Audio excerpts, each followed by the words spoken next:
तो अमेरिका के big boss Trump ने इतिहास रच दिया साहब।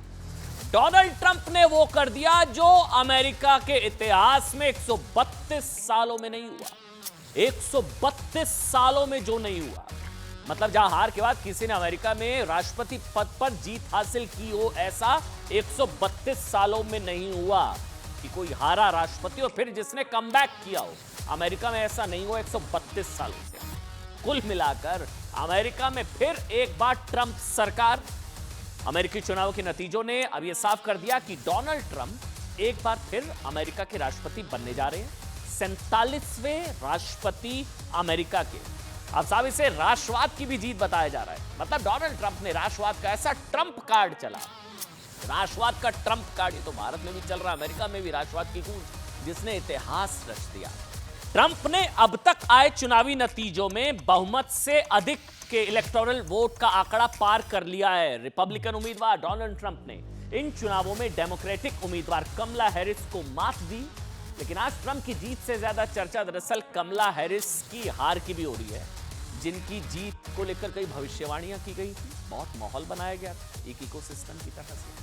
लेकिन नतीजों में दिख रहा है कि कमला हैरिस ने डेमोक्रेट्स के गढ़ में सबसे खराब परफॉर्म किया, बल्कि बाइडेन से भी कम वोट हासिल किए जितने बाइडेन को मिले।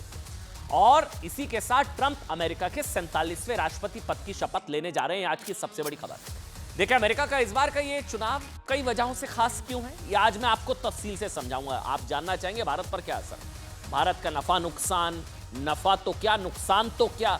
साथ ही हम बात करेंगे कि भारत के लिए ट्रंप की इस जीत के मायने क्या हैं, कैसे ट्रंप के एक बार फिर आने से दुनिया भर में असर पड़ने वाला है। खासकर सोचिए बांग्लादेश, क्योंकि अभी मुझे खबर मिल रही है शेख हसीना ने शुभकामनाएं दी हैं डोनाल्ड ट्रंप को।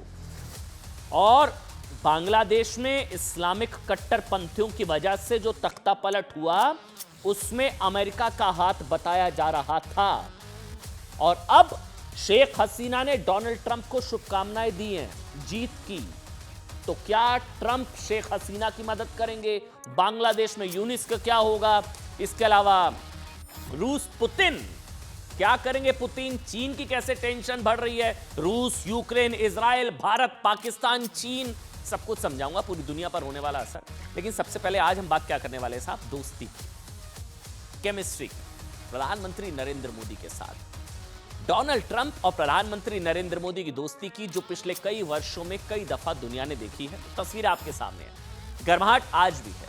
प्रधानमंत्री नरेंद्र मोदी ने डोनाल्ड ट्रंप को अमेरिकी राष्ट्रपति चुनाव जीतने की बधाई दी। प्रधानमंत्री नरेंद्र मोदी ने क्या लिखा है, आज पूरी दुनिया की उस पर नजर। प्रधानमंत्री ने लिखा, आपकी ऐतिहासिक चुनावी जीत पर हार्दिक बधाई मेरे दोस्त डोनाल्ड ट्रंप। जैसा कि आप अपने पिछले कार्यकाल, अच्छा प्रधानमंत्री का आ गया भाई पोस्ट, पढ़ लीजिए एक बार आप। उन्होंने लिखा प्रधानमंत्री ने कि जैसा कि आप अपने पिछले कार्यकाल की सफलताओं को आगे बढ़ा रहे हैं, मैं भारत अमेरिका व्यापक वैश्विक और रणनीतिक साझेदारी को और मजबूत करने के लिए हमारे सहयोग की नई शुरुआत करने के लिए उत्सुक हूं। ये प्रधानमंत्री ने लिखा है। आगे प्रधानमंत्री नरेंद्र मोदी ने लिखा, ये मिलकर अपने लोगों की भलाई के लिए और वैश्विक शांति, स्थिरता और समृद्धि को बढ़ावा देने के लिए काम करें। प्रधानमंत्री नरेंद्र मोदी का पोस्ट। दरअसल मोदी और ट्रंप की दोस्ती को समझने के लिए ना आपको उनके बीच की केमिस्ट्री को समझना होगा। बार बार कहा जा रहा है कि मोदी का दोस्त यूएस का बॉस, मोदी का दोस्त यूएस का बॉस। अब मोदी और ट्रंप की दोस्ती क्या है? भारत का दोस्त अगर सो कॉल्ड कथित रूप से सबसे शक्तिशाली देश की सबसे शक्तिशाली गद्दी पर बैठने जा रहा है, तो भारत का क्या मतलब है? मतलब अगर रिश्तों की बात करें मोदी और ट्रंप की, जहां विश्वास है, समान विचारधारा है, एक जैसी बेबाकी है, यही वजह कि ट्रंप बार बार मोदी की तारीफ करते दिखाई देते हैं। मतलब कभी शानदार पर्सनैलिटी कहते हैं, कभी अपना दोस्त बताते रहते हैं, कभी शानदार पर्सनैलिटी, तो कभी एक बयान तो बड़ा वायरल हुआ था, किलर। मैं आज सबसे पहले ऐसा मैंने तैयारी की थी, सबसे पहले आपको वही बयान सुनाऊंगा आज मैं, जब मोदी को किलर नेता कहा था, किलर। इन चुनावों के दौरान भी ट्रंप ने कई बार मोदी की तारीफ की। एक इंटरव्यू के दौरान ट्रंप ने मोदी की मिमिक्री भी की, आज ये वीडियो वायरल है साहब। उन्हें किलर तक कह डाला। दरअसल ट्रंप मोदी से जुड़ा हुआ एक वाक्य सुना रहे थे। ट्रंप ने कहा कि जब वो राष्ट्रपति थे तो उन्होंने पाकिस्तान मामले में भारत को मदद की पेशकश की थी, लेकिन मोदी ने इंकार करते हुए कहा था कि मैं इसे करूंगा और जो भी जरूरी होगा वो सब मैं करूंगा। सैकड़ों सालों से हारते आ रहे अब हराते आ रहे हैं। वो पूरा एक बार वायरल इंटरव्यू आज का, सबसे पहले आपको ट्रंप की ऐतिहासिक जीत पर, ये एक ऐतिहासिक जो इंटरव्यू है, सबसे पहले आज आपको वही सुनाते हैं। He's a friend of mine. But on the outside, he looks like he's your father. He's the nicest, total killer. Because I asked him, Yeah. we're talking, we did a thing called Howdy Modi in Houston, Texas. Oh, yeah, yeah. And they filled up the stadium. It was me and him. Yeah. We filled up the stadium. It was beautiful. Like 80,000 people. It was going crazy. And we're walking around. Today, maybe I wouldn't be as, maybe you wouldn't do that. Yeah. But we're walking in the middle, waving to everybody. Anyway, but we have a very good relationship. He's the nicest human being. But we had a couple of occasions where somebody was threatening India. I said, let me help. I'm very good with those people. Let me help. I will do it. I will do it. And I will do anything necessary. We've defeated them for hundreds of years. Wow. He was talking about a certain country. Yeah. You can probably guess. Yeah. दरअसल मोदी और Trump की इस दोस्ती की कई वजह हैं साहब।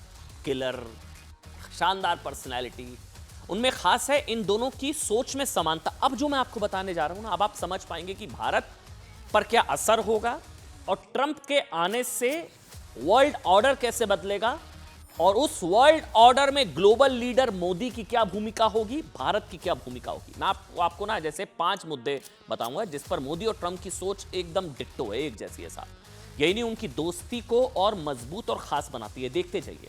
Number 1, nation first.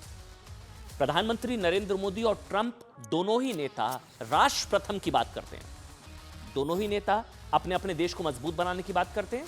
प्रधानमंत्री नरेंद्र मोदी कहते हैं नेशन फर्स्ट, डोनाल्ड ट्रंप क्या कहते हैं, नेशन फर्स्ट, राष्ट्र सर्वोपरि, उसके लिए काम करते हैं। दोनों ही नेता ट्रंप मोदी अपने देश को बेहतर भविष्य की योजनाओं पर काम करते हैं, उसे पूरा करने में जी जान लगा देते हैं। दोनों की सोच नेशन फर्स्ट, देश पहले है, देश सर्वोपरि, नंबर 1। नंबर 2, दूसरा दिखाइए, घुसपैठ। घुसपैठ के मुद्दे पर दोनों नेताओं की सोच एक जैसी है। जैसे ट्रंप की सोच वैसे मोदी, दोनों घुसपैठ के खिलाफ है। मोदी भारत में अवैध घुसपैठ को बड़ी चिंता बताते हैं, मानते हैं सीए एनआरसी के जरिए समस्या पर लगाम लगाने की कोशिश कर रहे हैं, घुसपैठ। वहीं ट्रंप भी घुसपैठ के खिलाफ हैं और मेक्सिको की सीमा पर दीवार इसका सबसे बड़ा उदाहरण है साहब। तीसरा, कट्टरता, आतंकवाद। प्रधानमंत्री नरेंद्र मोदी लगातार दुनिया के मंच पर आतंकवाद का विरोध करते रहे हैं। भारत खुद पाकिस्तान प्रायोजित या प्रायोजित आतंकवाद से प्रभावित है और इसके खिलाफ बड़ी और कड़ी लड़ाई लड़ रहा है। डोनाल्ड ट्रंप भी आतंकवाद के खिलाफ अभियान में मोदी के समर्थक रहे हैं। ट्रंप ने इस्लामिक कट्टरता, आतंकवाद और जिहाद शब्द का प्रयोग कर कई बार जिक्र करते हुए उसका विरोध किया खुले तौर पर। और अमेरिका में मुस्लिम माइग्रेशन को बड़ा खतरा भी बताया किसने, डोनाल्ड ट्रंप ने। मोदी और ट्रंप की सोच एक जैसी। चौथा, धार्मिक कट्टरता, ये बहुत इंपॉर्टेंट है। मोदी की तरह ट्रंप भी धार्मिक कट्टरता के खिलाफ है। धर्म के नाम पर आतंक का मोदी और ट्रंप दोनों ही विरोध करते रहे हैं। मतलब आतंकवादियों के बुरे दिन, पाकिस्तान के बुरे दिन। ट्रंप ने हाल ही में बांग्लादेश में, सुनिए बहुत ध्यान से, बांग्लादेश में हिंदुओं के खिलाफ हिंसा की निंदा की। ट्रंप ने कनाडा में मंदिर पर हुए हमले के बाद हिंदू युवक की पिटाई को लेकर भी जिस तरह का रिएक्शन था, उसको लेकर भी उम्मीद की जा रही थी। लेकिन प्रधानमंत्री नरेंद्र मोदी शुरुआत से, चौथा, विस्तारवाद, ये चीन की टेंशन बढ़ाने वाला है साहब। ये 5वां है, प्रधानमंत्री नरेंद्र मोदी शुरुआत से विस्तारवाद की नीति का विरोध करते रहे हैं। चीन के साथ विवाद में भी भारत हमेशा से ही अपनी जमीन पर अतिक्रमण के खिलाफ लड़ाई से लड़ रहा है। अब आप समझ जाइए, टेंशन में चीन, भारत के दुश्मनों की टेंशन बढ़ाने वाली ट्रंप की जीत कैसे है, समझ रहे हैं आप। इस मुद्दे पर भी ट्रंप की सोच मोदी से मेल खाती है। ट्रंप भी चीन के विस्तारवाद का विरोध करते रहे हैं और उसको नियंत्रित करने के लिए भारत को एशिया की बड़ी शक्ति के रूप में मान्यता देते रहे हैं। साहब एक चीज बहुत दिलचस्प है, अब इसको भारत के परिप्रेक्ष्य से समझिएगा, आज बहुत इंपॉर्टेंट है। दिलचस्प यह है साहब कि भारत की तरह अमेरिका में भी संविधान और लोकतंत्र बचाने को लेकर ही चुनाव हुआ था। जी हैरान मत हुई, ये फैक्ट है साहब। भारत की तरह वहां भी खतरे में लोकतंत्र और संविधान खतरे में के नारे की गूंज रही। भारत की तरह वहां भी डर फैलाकर वोट लेने की कोशिश हुई थी, जैसे यहां पर भी हुआ था ना तस्वीरें। कमला हैरिस ने ट्रंप को लोकतंत्र के लिए खतरा बता दिया था। और संविधान का डर फैलाया था। कमला हैरिस ने, मैं आपको बता दूं, अपने चुनावी अभियान की शुरुआत ट्रंप पर हमले के साथ की थी कि ट्रंप संविधान खत्म करना चाहते हैं। उन्होंने डेलवेयर के कार्यक्रम में कमला हैरिस ने कहा था कि ट्रंप को मैं अच्छी तरह से जानती हूं, अब हमारी लड़ाई भविष्य और आजादी की है। उन्होंने क्या कहा था कमला हैरिस ने? ट्रंप को रोकना होगा, नहीं तो संविधान को खत्म कर देंगे। ये कमला हैरिस की तरफ से कहा जा रहा था, संविधान खत्म हो जाएगा, लोकतंत्र खत्म हो जाएगा। हू बहू यही नारा है और यही डर मोदी को लेकर भारत में फैलाया गया था। क्या कहा गया था कि मोदी जीते तो संविधान बदल देंगे, मोदी के रहते लोकतंत्र खतरे में है।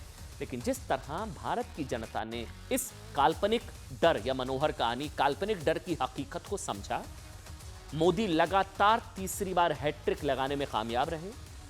ठीक उसी तरह अमेरिका की जनता ने भी डर की दुकान पर इतना बड़ा ताला लगा दिया साहब, इतना बड़ा कि अमेरिका में वो हुआ जो 132 सालों में नहीं हुआ। यहां डर की दुकान पर ताला लगा, मोदी ने हैट्रिक लगा दी। वहां काल्पनिक डर की दुकान पर अमेरिका में ताला लगा, संविधान खतरे में, लोकतंत्र खतरे में, डर की दुकान पर इतना बड़ा ताला जनता के जनादेश ने अमेरिका में वो किया जो 132 सालों में नहीं हुआ। कुल मिलाकर भारत और अमेरिका में चुनाव ये संदेश छिपा है साहब कि जनता को मूर्ख और अपने को ज्यादा समझदार बनने की भूल या समझने की भूल किसी राजनेता को कम से कम नहीं करनी चाहिए, वरना नतीजा वही होता है जो भारत में और अब अमेरिका में देखने को मिला है। लोकतंत्र खतरे में वाली कहानी की पोल दुनिया के सबसे पुराने लोकतंत्र और दुनिया के सबसे बड़े लोकतंत्र के लोगों ने ही अपनी लोकतांत्रिक शक्ति से ही लोकतंत्र खतरे में है कि हवा निकाल कर रख दी। आगे बढ़ेंगे, बात करेंगे ट्रंप की जीत का दुनिया पर होने वाला असर। आज आप समझ जाइए साहब कि क्या हुआ है आज। उससे पहले ना आज आपको कुछ तस्वीरें भी देखनी चाहिए। वो तस्वीरें दिखाइए साहब जिन्होंने इस बार के अमेरिकी चुनाव की ना दिशा बदल दी। वो एक घटना जो ट्रंप, ये देखिए, ये वो तस्वीर है जब उनको गोली लगी थी। आज इन तस्वीरों की सबसे ज्यादा चर्चा है जिसमें ट्रंप कहते हैं कि मैंने लोकतंत्र के लिए गोली खाई है, छू कर निकली थी। मतलब जो ट्रंप की आज की जीत का टर्निंग पॉइंट बनी थी, ये वो तस्वीरें याद करिए। तस्वीरें इसी साल 13 जुलाई की, जब पेंसिल्वेनिया के बटलर में चुनाव प्रचार के दौरान डोनाल्ड ट्रंप पर हमला किया गया। 20 साल के थॉमस मैथ्यू क्रुक्स ने पेंसिल्वेनिया के बटलर पार्क में डोनाल्ड ट्रंप पर गोली चलाई थी। ये वो तस्वीरें, AR स्टाइल 5.56 राइफल से चलाई गई गोली। ट्रंप तो बच गए, उनके कान को छूकर निकली, बाल बाल बचे ट्रंप, बाल बाल बचे, उनके कान में चोट लग गई। गोली से जख्मी ट्रंप का वहां जो रिएक्शन था वो ये देखिए आप, उन्होंने ऐसे फिस्ट दिखाई थी, ये देखिए आप, ये वो तस्वीर भी है और यही तस्वीर सबसे ज्यादा वायरल हुई थी इस वक्त। और एक कहा जा रहा है कि यही टर्निंग पॉइंट साबित हुई और ट्रंप ने इतिहास रच दिया। इसका एहसास खुद ट्रंप को भी था, आप जानते हैं। यही वजह है कि आज की विक्ट्री स्पीच में हम आपके लिए ढूंढ कर लाए, विक्ट्री स्पीच में ट्रंप ने इस हमले का जिक्र किया और कहा कि उस दिन मेरी जिंदगी भगवान ने इस खास मकसद से बचाई, अमेरिका को बचाने के। सुनिए। Told me that God spared my life for a reason, and that reason was to save our country and to restore America to greatness. And now we are going to fulfill that mission together. We're going to fulfill that mission.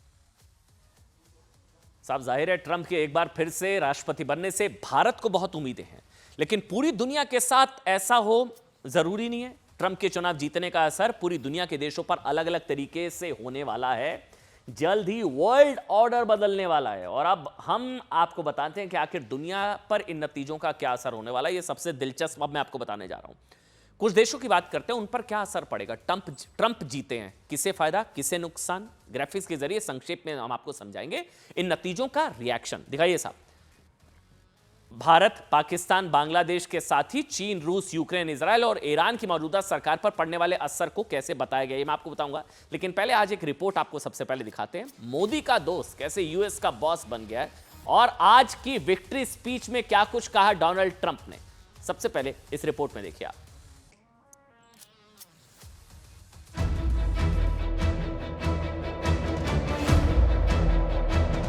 Greatest political comeback in the history of the United States of America.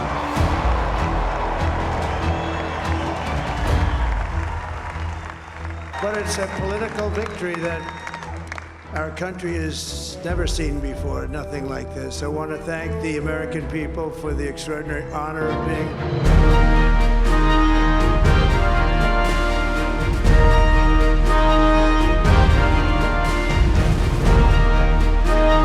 People have told me that God spared my life for a reason. America ने Donald Trump को अपना 47वां राष्ट्रपति चुन लिया है।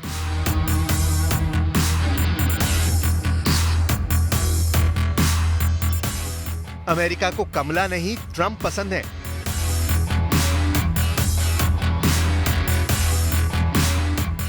अठहत्तर साल के डोनाल्ड ट्रंप दूसरी बार अमेरिका के राष्ट्रपति चुने गए। ट्रंप ने अमेरिकी चुनाव में दोहराया इतिहास। कामयाबी पर झूम उठे Donald Trump.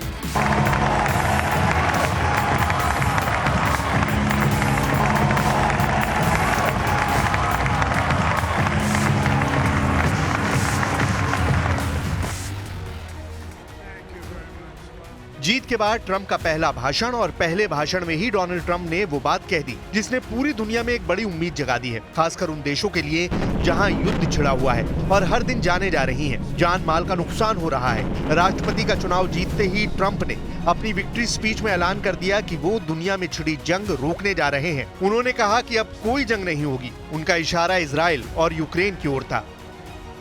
4 years we had no wars except we defeated ISIS. We defeated ISIS in record time, but we had no wars. They said, he will start a war. I'm not going to start a war. I'm going to stop wars. But this is also a massive victory for democracy and for freedom. Donald Trump ने ऐतिहासिक जीत के लिए America की जनता को शुक्रिया कहा। उन्होंने कहा कि अमेरिका वासियों ने असंभव को संभव कर दिखाया है। ये अमेरिका वासियों की जीत है। अपनी विक्ट्री स्पीच में ट्रंप बीते दिनों चुनाव के दौरान अपने ऊपर हुए जानलेवा हमले का जिक्र करना भी नहीं भूले। उन्होंने कहा कि भगवान ने उन्हें एक खास मकसद के लिए दूसरा जीवनदान दिया है और वो खास मकसद है अमेरिका की सुरक्षा और अमेरिका के गौरव की पुनर्स्थापना। Many people have told me that God spared my life for a reason, and that reason was to save our country and to restore America to greatness. And now we are going to fulfill that mission together. We're going to fulfill that mission. Donald Trump की ये जीत ऐतिहासिक इसलिए है क्योंकि Trump ने America के चुनाव में 132 साल का इतिहास बदल दिया है। दरअसल 1892 में स्टीफन ग्रोवर क्लीवलैंड के बाद से कोई भी राष्ट्रपति दोबारा चुनाव हारने के बाद लगातार दूसरा कार्यकाल जीतने के लिए वापस नहीं आया। स्टीफन ग्रोवर क्लीवलैंड अमेरिका के 22वें और 24वें राष्ट्रपति बने। उनके बाद अब ट्रंप भी अमेरिका के 45वें और 47वें राष्ट्रपति बनकर उसी इतिहास को दोहरा रहे हैं। माना जा रहा है कि अमेरिकी चुनाव में इस करिश्मे के पीछे इलॉन मस्क का बहुत बड़ा हाथ है। दुनिया के सबसे अमीर कारोबारी इलॉन मस्क ने इस चुनाव में खुलकर ट्रंप का साथ दिया था। उन्होंने ट्रंप के साथ कई रैलियां की और उनके लिए कई प्रेजेंटेशन भी दिए थे। इसलिए जब जीत का जश्न मनाने का मौका आया तब ट्रंप ने अपनी विक्ट्री स्पीच में इलॉन मस्क के योगदान को भी याद किया। ट्रंप ने करीब 5 मिनट तक इलॉन की तारीफ में कसीदे पढ़े और कहा कि हमारे पास एक नया स्टार है, इलॉन मस्क। उन्होंने मस्क को असाधारण इंसान बताया। We have a new star. A star is born, Elon. He spent 2 weeks in Philadelphia and different parts of Pennsylvania campaigning. But he's a character. He's a special guy. He's a super genius. We have to protect our geniuses. We don't have that many of them. 2016 में जब Trump ने पहली बार राष्ट्रपति का चुनाव लड़ा था तब उनके सामने हिलेरी क्लिंटन थी और इस बार 2024 में उनके सामने कमला हैरिस रहीं। वोटों की गिनती में डोनाल्ड ट्रंप ने जैसे ही बहुमत का आंकड़ा छुआ और उनकी जीत का ऐलान किया गया, इस ऐतिहासिक जीत के बाद ट्रंप की पहली तस्वीर सामने आई। वो जैसे ही अपने समर्थकों और पार्टी नेताओं के बीच हॉल में पहुंचे, उनका जोरदार स्वागत किया गया। ट्रंप के चेहरे पर भी जीत की मुस्कान खिली हुई थी।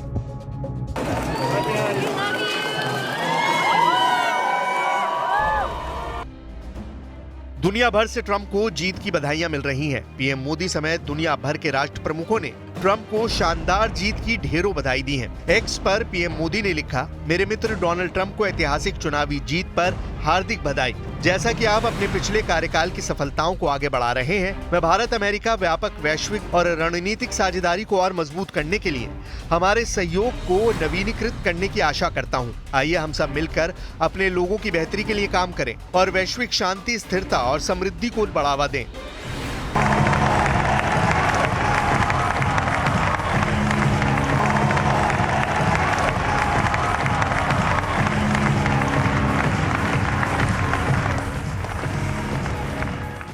चुनावों में डोनाल्ड ट्रंप की लहर कैसी थी ना, इसको बताने के लिए ना आपको उन राज्यों के नतीजे बताना जरूरी है जिसे राष्ट्रपति चुनावों में सत्ता की चाबी कहा जाता है। साहब, ये ना स्विंग स्टेट्स कहते हैं इनको, ध्यान से सुनिएगा, स्विंग स्टेट्स। ये आंकड़े स्विंग स्टेट्स के हैं जहां के सभी 7 राज्य, 7 हैं स्विंग स्टेट।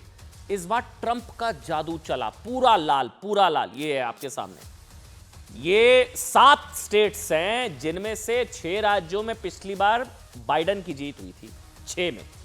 इस बार उलट गया, नतीजे एकदम उलट। ट्रंप ने इस बार ना सिर्फ पिछली बार की जीती हुई सीट नॉर्थ कैरोलिना पर जीत हासिल की, बल्कि बाकी बचे 6 राज्यों में भी जीत दर्ज की और जीत के बेहद करीब है। ये जीत कितनी अहम है ना, इसको जानने के लिए ना पिछले 4 नतीजे हैं, उसको भी अगर हम आपको बताएं। नतीजों के मुताबिक इन चुनावों से पहले हुए 4 चुनावों में कभी भी ऐसा नहीं हुआ, 24, 20, कभी भी ऐसा नहीं हुआ कि कोई भी पार्टी इन स्विंग स्टेट्स में स्वीप हो गया हो, 7 राज्यों पर जीत हासिल कर सकी हो। लेकिन इस बार आप देख सकते हैं कि कैसे हर राज्य में सिर्फ रिपब्लिकन का लाल निशान जो है वो नजर आया है। वो सारी स्टेट्स, जॉर्जिया डोनाल्ड ट्रंप 50.7, कमला हैरिस 48.4, सारी स्विंग स्टेट्स जिसको कहा जाता है कि स्विंग स्टेट्स में ट्रंप का जादू चला, जिसकी वजह से डोनाल्ड ट्रंप ने 132 सालों का, मैं उसकी बात करूंगा। इन चुनावों में ना कुछ दिलचस्प आंकड़ों की भी बात करना जरूरी है। बार बार आप सुन रहे होंगे सुबह से कि अमेरिकी चुनावों में यार इस बार एक अनोखे रिकॉर्ड की बराबरी हुई।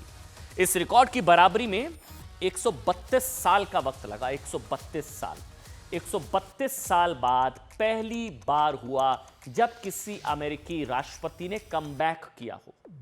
मतलब चुनाव हारने के बाद फिर से चुनाव जीतने वाले डोनाल्ड ट्रंप अमेरिका में 132 साल के इतिहास में एक तो पहले, लेकिन पूरे इतिहास की अगर बात करें तो दूसरे राष्ट्रपति बन गए। इससे पहले सिर्फ एक बार ऐसा हुआ, वो भी 132 साल पहले 1892 में। तस्वीर आपके सामने है, ग्रोवर क्लीवलैंड। इन्होंने अमेरिकी राष्ट्रपति का चुनाव दोबारा जीता था। मैं सीक्वेंस समझाता हूं। 84 में जीते, 1884 में जीते, राष्ट्रपति बने। फिर 1888 में हार गए, लेकिन कमबैक किया 1892 में, उसी तरह जिस तरह इस बार ट्रंप ने किया। तब 132 सालों में आज तक कोई वापसी नहीं कर पाया अमेरिका में। इस बार भी ऐसा ही हुआ। 2017 में राष्ट्रपति का चुनाव जीतने वाले ट्रंप 2021 में जो बाइडेन से चुनाव हार गए, लेकिन इन चुनावों में जीत दर्ज कर उन्होंने शानदार वापसी की। यानी कि अमेरिकी राष्ट्रपति चुनावों के 292 सालों के इतिहास में डोनाल्ड ट्रंप कमबैक करने वाले दूसरे राष्ट्रपति बन गए हैं। दूसरे, देखिए जाहिर है हम बार बार कह रहे हैं ट्रंप के एक बार फिर से राष्ट्रपति बनने से भारत को बहुत उम्मीदें हैं, लेकिन पूरी दुनिया के साथ ऐसा हो अब जरूरी नहीं। अब मैं आपको सबसे दिलचस्प आंकड़े दिखाने जा रहा हूं। ट्रंप के चुनाव जीतने का असर पूरी दुनिया के देशों पर होगा। आप जानना चाहेंगे कि पुतिन क्या सोच रहे होंगे, शी जिनपिंग की टेंशन बढ़ेगी नहीं बढ़ेगी, रूस, यूक्रेन, भारत, पाकिस्तान, चीन, सब क्या सोच रहे होंगे। चलिए मैं आज आपको ग्राफिक्स दिखाता हूं। आप इसको वर्ल्ड ऑर्डर बदलने वाला कह सकते हैं। आखिर दुनिया पर इन नतीजों का असर क्या होने वाला है। कुछ देशों की बात करते हैं, क्या असर पड़ेगा। मतलब एग्जाम्पल्स के तौर पर अगर आप देख लें कि नतीजों का रिएक्शन कि आपको भारत, पाकिस्तान, अच्छा ये ग्रीन लाइट, रेड लाइट है और येलो लाइट है। रेड लाइट मतलब खतरे का निशान है, ग्रीन लाइट साहब बढ़िया हो गया, और येलो मतलब अभी कुछ कह नहीं सकते। ठीक इस तरह से आप समझ सकते हैं। ऊपर से देखिए भारत, वो तो ग्रीन है साहब, वो तो मोदी का दोस्त, मोदी का दोस्त, यूएस का बॉस, तो भारत तो ग्रीन है। ट्रंप की वापसी मोदी के लिए बेहतर संकेत है, यह हर कोई जानता है।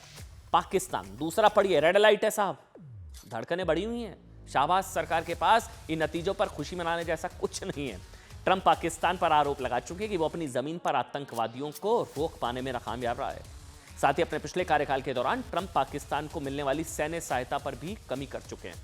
नीचे आइए, बांग्लादेश खतरनाक टेंशन में। बांग्लादेश जिसे भी ट्रंप की जीत मतलब दुख ही देने वाली लगती है, खासकर हाल ही में याद है हिंदुओं पर हुई हिंसा को लेकर ट्रंप का बयान, बांग्लादेश में अंतरिम सरकार के सलाहकार यूनुस के लिए शुभ संकेत तो बिल्कुल नहीं है, क्योंकि बांग्लादेश ने हिंदुओं के साथ जो किया उसको लेकर ट्रंप चिंता जाहिर कर चुके हैं। थोड़ा और नीचे आइए, चीन। ट्रंप की जीत चीन की टेंशन बढ़ाने वाली हो सकती है। क्यों? अमेरिका में लाल सुनामी से शी जिनपिंग की परेशानी बढ़ सकती है। ट्रंप पहले से ही एंटी चाइना पॉलिसी, विस्तारवाद के खिलाफ माने जाते हैं। एंटी चाइना पॉलिसी के लिए वो चीन से आयातित सामानों पर 60% तक टैरिफ लगा सकते हैं, जो चीन की अर्थव्यवस्था को सेटबैक पड़ सकता है। थोड़ा और नीचे आइए, ईरान के लिए बड़ा झटका, क्योंकि ईरान को लेकर ट्रंप के तेवर पहले से ही बेहद सख्त रहे हैं। खामनेई, इजराइल के साथ तनाव के बीच ये और तल्ख हो सकते हैं। ट्रंप पहले भी ईरान को कई बार वार्निंग दे चुके हैं। थोड़ा और नीचे आइए, इजराइल ग्रीन लाइट। अब लेकिन रूस यूक्रेन युद्ध में, अच्छा ये जरूरी है कि रूस और यूक्रेन की क्या स्थिति है। पहले इजराइल आ गया, लेकिन पहले नीचे देखिए रूस और यूक्रेन। येलो लाइट है। क्यों है येलो लाइट, मैं बताता हूं, ना रेड ना ग्रीन। रूस यूक्रेन युद्ध में बाइडन का समर्थन पूरी तरह से यूक्रेन के साथ था। रूस यूक्रेन में बाइडन पूरी तरह से यूक्रेन के साथ। अब बाइडन के जाने, ट्रंप के आने से पुतिन शायद खुशी मना सकते हैं। हालांकि युद्ध रोकने की बात पर पुतिन भी पूछ चुके हैं कि युद्ध रोकने की बात अगर ट्रंप कर रहे हैं तो किन शर्तों पर। वहीं बाइडन के जाने और पुतिन के आने से जेलेंस्की सबसे नीचे, यूक्रेन येलो लाइट। अब वो समझ नहीं आ रहा है कि अब अमेरिका क्या, मतलब कहा जा रहा है कि यूक्रेन को मिलने वाली अमेरिकी मदद शायद ट्रंप कटौती कर दे हथियार जो अमेरिका मदद कर रहा है यूक्रेन की। अगर ऐसा हुआ तो पुतिन का समर्थन सामना कर रहे कीव के लिए बहुत बड़ा सेटबैक होगा।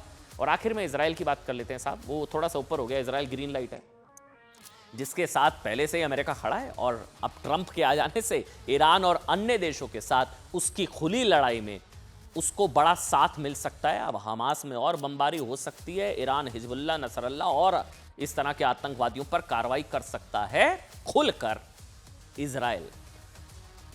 लेकिन आगे बढ़ेंगे, आज की एक और बड़ी खबर, ये अमेरिकी चुनाव में क्या हुआ, यहां क्या चला क्या नहीं चला। लेकिन यहां तो साहब एक ही नारा चल रहा है, कटेंगे तो पटेंगे। सारे चुनावों में योगी के कटेंगे तो बटेंगे नारे से समूचे विपक्ष में खलबली मची है, हलचल है। हरियाणा के बाद झारखंड और महाराष्ट्र में हो रहे चुनाव प्रचार में भी इसी नारे के इर्द गिर्द जो है वो पूरी कहानी घूम रही है। मतलब बटेंगे तो कटेंगे वर्सेस अब जिस तरह की अपील की जा रही है उसको बीजेपी वोट जिहाद का नाम दे रही है, 15 मिनट वाली धमकी बता रही है। इंडिया गठबंधन के सभी दल बीजेपी को बटेंगे तो कटेंगे के नारे पर घेरने की कोशिश कर रहे हैं। ध्यान से सुनिएगा, बीजेपी पर समाज को बांटने की कोशिश का आरोप लग रहा है कि बटेंगे तो कटेंगे बांटने वाला नारा है, सांप्रदायिक नारा है, नफरत फैलाने वाला नारा है। इस बीच महाराष्ट्र में इस्लामिक स्कॉलर मौलाना सज्जाद नोमानी ने मुसलमान वोटरों से ना बटने की अपील कर दी है। हिंदुओं के ना बटने की अगर अपील की जाए कि मत बटिए तो वो सांप्रदायिक हो जाती है। यहां नोमानी जी ने कहा है कि मुस्लिम भाई जो है वो ना बटें, एकजुट होकर गठबंधन के उम्मीदवारों को वोट करे, कांग्रेस वगैरह सबको। तो लेकिन वो उसमें कोई दिक्कत नहीं होती। योगी के बटेंगे तो कटेंगे नारे को सांप्रदायिक बताने वाले नेताओं ने नोमानी जी की इस अपील पर अब तक एक शब्द नहीं कहा है। मौलाना सज्जाद नोमानी ने महाराष्ट्र के मुस्लिम वोटरों से जो अपील की है ना, मैं आज आपको वो सुनाने जा रहा हूं। उनकी अपील यह है कि महाराष्ट्र में मुसलमानों का वोट बटना नहीं चाहिए। मौलाना नोमानी ने चेताया कि मुसलमानों का वोट काटने के लिए बहुत सारे कैंडिडेट खड़े किए जा रहे हैं, वोट कटवा। मुस्लिम वोटर अपना वोट बटने ना दें। आने वाले चुनाव में एक भी मुसलमान वोटर घर ना बैठे, बटे नहीं। उनकी अपील है कि महाराष्ट्र के 100% मुसलमान वोटर अपना वोट जरूर करें और एक ही प्रत्याशी को दें। उनकी अपील में नोमानी ने यह भी बता दिया कि मुसलमान वोटरों को इस बार वोट कहां देना है, पेच यहां है। नोमानी ने बताया कि उन्होंने MVA यानी कि महाविकास अघाड़ी के नेताओं को एक लिस्ट भेजी है और इस लिस्ट में महाराष्ट्र की 25 विधानसभाओं में मुस्लिम आबादी का रिसर्च करके बनाई गई है। इसलिए नोमानी ने MVA के नेताओं से अपील की है कि उन 25 विधानसभा सीटों पर अगर MVA मुस्लिम कैंडिडेट को टिकट देती है तो ये जीत दिला सकते हैं। नोमानी का बयान सुनिए। कुछ लोगों को यह बयान सेकुलर लगता है, लेकिन हिंदुओं के एकजुट होने की अपील जो है वो कम्युनल लगती है। तमाम महाराष्ट्र के वोटरों से ये अपील करना चाहता हूं कि वो आने वाले चुनाव में 100% वोट डालें, अपने वोट्स को तकसीम न होने दें, विभाजित न होने दें। बहुत से कैंडिडेट खड़े किए जा रहे हैं, डमी कैंडिडेट्स हैं। जो लोग उनको खड़ा कर रहे हैं उनका मकसद उनको जिताना नहीं है, बल्कि उनके जरिए से वोट काटना है, या मुसलमानों का या दूसरे कमजोर तबकात का। शरद पवार साहब, मैंने उनको एक लिस्ट भेजी है उन 25 कॉन्स्टिट्यूएंसीज की जिनमें हमारी रिसर्च टीम ने फैक्ट्स एंड फिगर्स के जरिए ये साबित किया है कि इन 25 सीटों पर मुस्लिम कैंडिडेट बड़ी आसानी के साथ महाविकास अघाड़ी को जीत दिला सकते हैं। इसलिए विपक्ष के नेताओं से पूछा जा रहा है साहब कि अगर योगी का बटेंगे तो कटेंगे वाला नारा सांप्रदायिक है, तो फिर नोमानी जी की मुस्लिम वोटरों से ना बटने की अपील क्या है? फिर आप जानते हैं कौन है ये नोमानी जी, जिन्होंने करीब 1 महीने पहले राहुल गांधी जी को चिट्ठी लिखकर पूछा था कि उन्हें खुलकर मुसलमानों की समस्याओं पर बात करने से परहेज क्यों है। उन्होंने अपनी चिट्ठी में लिखा, क्या लिखा था? शायद आपके आसपास के कुछ दुर्भाग्यशाली लोगों की इस सीमित संकीर्ण मानसिकता का परिणाम है, जिन्होंने आपको देश के सबसे बड़े अल्पसंख्यक समुदाय के मुद्दे से खुद को दूर रखने की सलाह दी होगी। ये पुरानी चिट्ठी लिखी थी राहुल गांधी को इन्होंने। आपने अपने अनगिनत भाषणों में शायद ही कभी मुसलमान शब्द का जिक्र किया हो, यहां तक सब ठीक। अब उसी कांग्रेस के गठबंधन यानी कि एमवीए को नोमानी जी ने 25 विधानसभाओं की मुस्लिम कैंडिडेट उतारने की सलाह दे दी है। इनको उतार दो, हम जिता देंगे। कौन है ये? 2021 में तालिबान ने अफगानिस्तान की हुकूमत पर जब कब्जा कर लिया था ना, तब काबुल से आई भयावह तस्वीरें सामने आई थी, बहुत खौफनाक थी। उन तस्वीरों को देखकर लोग विचलित हो रहे थे। आज नोमानी जी जो ये इस तरह की बात कर रहे हैं, उस वक्त इन डरावनी तस्वीरों को लेकर वो बहुत, उन्होंने क्या कहा था वो आज मेरे ख्याल से आपको सुनाना चाहिए। तालिबान के सत्ता में कामिज होने के लिए तालिबान को मुबारकबाद दी थी, तालिबान को मुबारकबाद नोमानी जी ने। सुनाते हैं आपको। जो अंदाज सारी दुनिया ने देखा,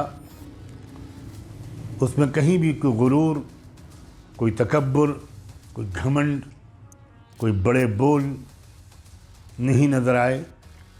नजर आया तो ये कि वो नौजवान काबुल की सरजमीन को चूम रहे हैं और अपने उस मालिक का शुक्र अदा कर रहे हैं। मुबारक हो इमारत इस्लामी अफ़गानिस्तान के कायदीन को। आपका दूर बैठा हुआ ये एक हिंदी मुसलमान आपको सलाम करता है। इस बीच योगी आदित्यनाथ ने आज महाराष्ट्र के अमरावती में एक रैली की। इस रैली में योगी आदित्यनाथ ने फिर बटेंगे तो कटेंगे का नारा दोहराया। उन्होंने कहा कि बटिए मत, क्योंकि अब भी बटे थे, जब भी बटे थे तो कटे थे। इसके आगे योगी आदित्यनाथ ने कहा कि एक है तो नेक है और एक है तो सेफ है। ये प्रधानमंत्री ने भी कहा था। सुनाते हैं आज आपको। उन्हीं से प्रेरणा ग्रहण करके मैं आपसे कहता हूं, बटिए मत, क्योंकि जब भी बटे थे तो कटे थे।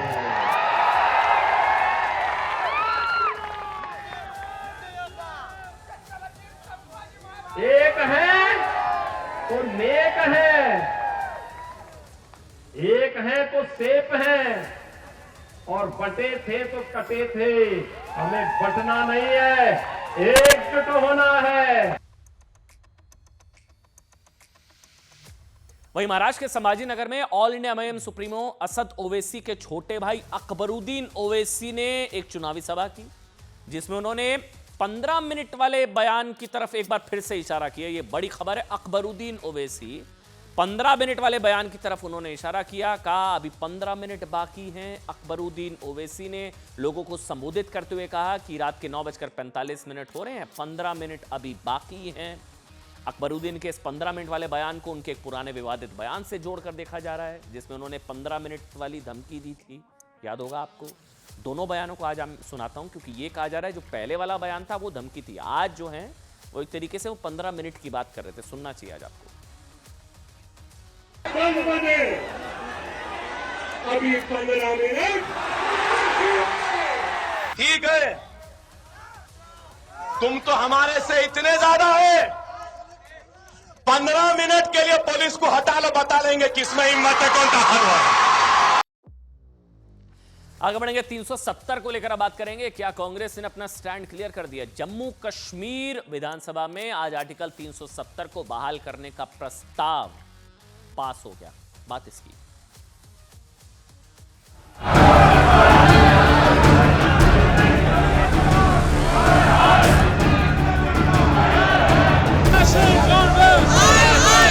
अक्सरियत इसके हक में थी तो पास हुआ रेजोल्यूशन, और कुछ नहीं हुआ।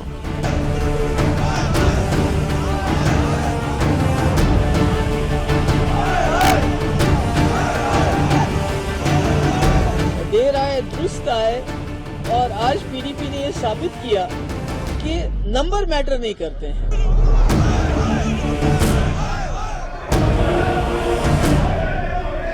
देखिए, राजनीतिक ड्रामा है, इसके अलावा कुछ नहीं है। ये पता है ना तो 370 एक इतिहास बन चुका है, ना तो कभी दोबारा आएगी। इसलिए कांग्रेस को स्पष्ट करना होगा वो समर्थन के हक में, इसके रेजोल्यूशन के हक में या रेजोल्यूशन के कश्मीर में राज्य का दर्जा और स्पेशल स्टेटस को बहाल करें। ये इस हाउस की मर्यादा, सैंक्टिटी को आज इन्होंने भंग कर दिया। क्या जम्मू कश्मीर में धारा 370 पर कांग्रेस पार्टी ने अपना स्टैंड क्लियर कर दिया क्या? विधानसभा चुनाव के दौरान जब नेशनल कॉन्फ्रेंस ने अपने मैनिफेस्टो में जम्मू कश्मीर में आर्टिकल 370 की बहाली का मुद्दा शामिल किया था ना, नेशनल कॉन्फ्रेंस कह रही थी कि हम आएंगे तो 370 वापस लाएंगे, हालांकि ला नहीं सकते, लेकिन कहा था। उस समय से कांग्रेस पार्टी से सवाल पूछा जा रहा था साहब कि क्या कांग्रेस पार्टी 370 की बहाली के पक्ष में है? क्योंकि पाकिस्तान 370 की बहाली चाहता है, आतंकवादी चाहते हैं, सारे लोग चाहते हैं। इस पर अपना रुख कांग्रेस को साफ करना चाहिए। कांग्रेस के नेताओं ने कभी खुलकर कहा ही नहीं, इस पर अपनी राय नहीं रखी।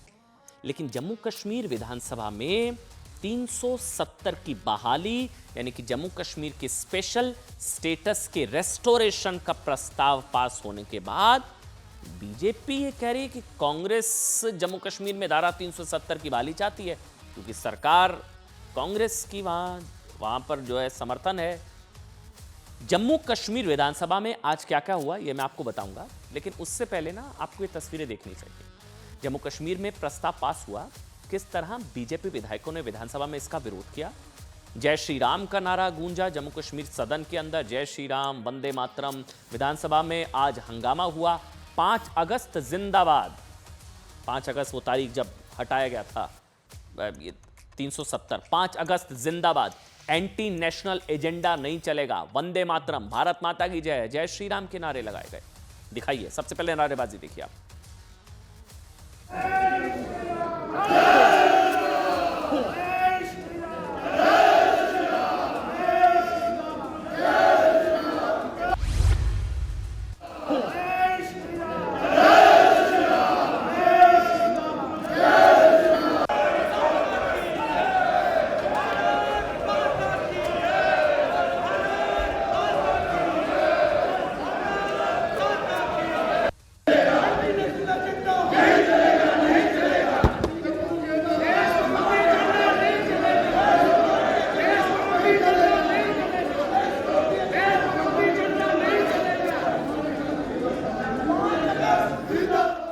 देखिए, आज विधानसभा की कार्रवाई जैसे शुरू हुई, जम्मू कश्मीर के डिप्टी सीएम सुरेंद्र चौधरी ने आर्टिकल 370 को बहाल करने का प्रस्ताव पेश कर दिया, जिसको लेकर बीजेपी विधायकों ने सदन में हंगामा किया।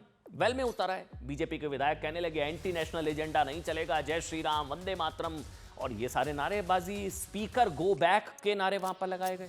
बीजेपी विधायकों ने इस प्रस्ताव की कॉपी फाड़ दी। घंटों तक हंगामा चलता रहा, लेकिन इस विरोध प्रदर्शन के बीच ध्वनि मत से वोटिंग कराई गई।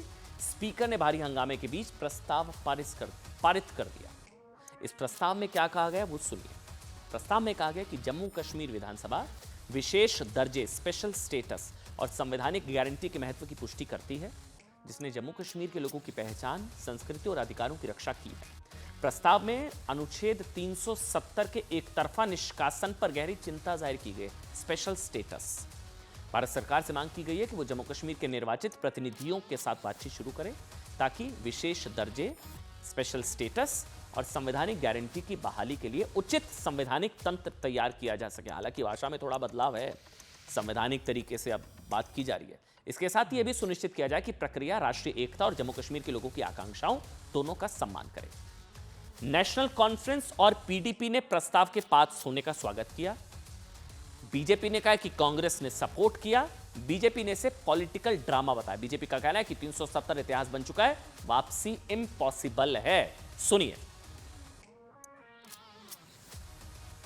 इसलिए कांग्रेस को स्पष्ट करना होगा कि वो समर्थन के हक में इसके रेजोल्यूशन के हक में या रेजोल्यूशन के विरोध में। दूसरा, नेशनल कॉन्फ्रेंस को मैं ये पूछना चाहता हूं, क्या 370 जो धराशायी हुआ है, वो जो रेजोल्यूशन लाया उन्होंने, क्या वो स्टेट के लिए लाया, यूनियन टेरिटरी के लिए रेजोल्यूशन लाया? बनता तो ये है कि स्टेट के लिए, तो स्टेट ही नहीं मांगी। अक्सरियत इसके हक में थी तो पास हुआ रेजोल्यूशन, और कुछ नहीं हुआ। वो कहते थे हमें आप पर एतमाद नहीं रहा। मैंने कहा उसका वाहिद इलाज ये है क्या, वो कॉन्फ्रेंस लाओ, और क्या है, और क्या मैं क्या कर सकता हूँ। सवाल ये है कि अगर ऑनरेबल मेंबर हाउस के ये कहते हैं कि स्पीकर साहब पर हमें एतमाद नहीं है, तो उसका तरीका रूल्स में दिखाया हुआ है। जहाँ एतमाद नहीं, कभी गवर्नमेंट पर एतमाद नहीं होता, हम वोट ऑफ नो कॉन्फिडेंस लाते हैं। अगर स्पीकर पर एतमाद नहीं है, वो लाए वोट ऑफ नो कॉन्फिडेंस, अगर है तो लाओ वोट ऑफ नो कॉन्फिडेंस। देर आए दुरुस्त आए, और आज पीडीपी ने ये साबित किया।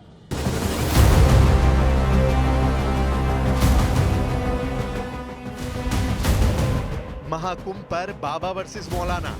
इनका मक्का मदीना है, वहाँ पर तो सनातनी हिंदुओं की दुकानें नहीं है, वहाँ तो आप लोगों को जाने नहीं मिलता ना। वहाँ भगवान के कपड़े भी मक्का मदीना में प्रवेश नहीं कर सकते पहन करके। और जो वीडियो दिखाए जा रहे हैं, ये सारे वीडियो फर्जी हैं, नकली हैं, एडिट किए हुए हैं, इनमें कहीं सच्चाई नहीं है। धर्म गुरु को इस तरह की बात करके वो खुद अपने ही धर्म का अपमान कर रहे हैं। धूप कांड पर बाबा की दो टूक। हम मुसलमानों के खिलाफ नहीं हैं, हम केवल अमानवीय कृत्य थूक कांड करने वाले, पेशाब कांड करने वालों के खिलाफ फतवा जारी नहीं हुआ, इस दोहरी मानसिकता के खिलाफ हैं। मेरे अंगने में तुम्हारा क्या काम, बाबा बागेश्वर। तो जिन्हें सनातन से दिक्कत है, वहाँ सनातन के कार्यों में इनका क्या काम है? मेरे अंगने में तुम्हारा क्या काम?